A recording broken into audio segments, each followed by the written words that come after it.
Buenas tardes a todos. Desde el Grupo Municipal Vox de Godella reiteramos nuestra conclusión ya mencionada en comisión informativa.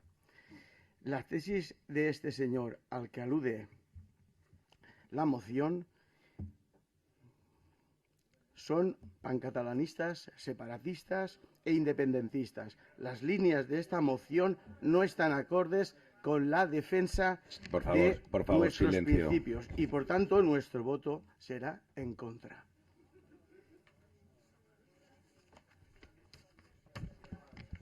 Sí, señora. A ver, por favor, silencio. Sí, señora Prades. Mire, senyor Villanueva, vostè, des que és regidor, ha parlat dos vegades. Dos vegades. La primera, per a negar la violència masclista, i la segona, per avui mofar-se de Vicent Andrés Estellés. El seu seient mos costa molt car a totes les veïnes i veïns d'este poble. Molt car mos costa.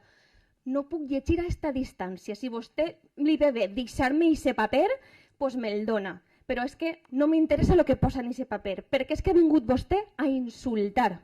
A insultar, ¿vale?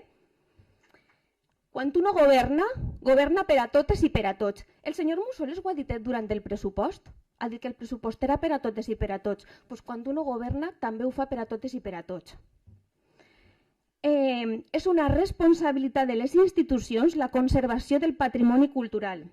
Miren, vostès s'han instal·lat en la censura i en l'eliminació de la nostra llengua. Sembla que fins i tot li fa vergonya parlar-la.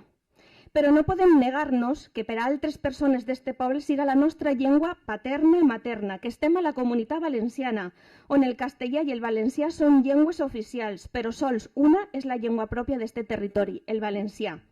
Una llengua que ens dona identitat i que Estellés va plasmar paraula per paraula, estrofa darrere estrofa, i que molts volem llegir-lo, cantar-lo i compartir-lo.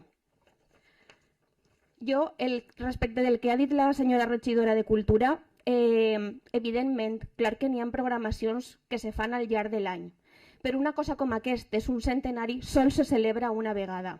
Segurament que en 365 dies que té un any, algun dia n'hi haurà 8 en esta agenda cultural com per a fer una lectura de poemes, una ruta o un concert. Un dia de 365, alguna cosa que se celebre, però no, han decidit que no s'anem a adherir a l'any Estellés i que no l'anem a celebrar en este poble. Bueno, doncs ho tindran que fer en uns altres mitjans.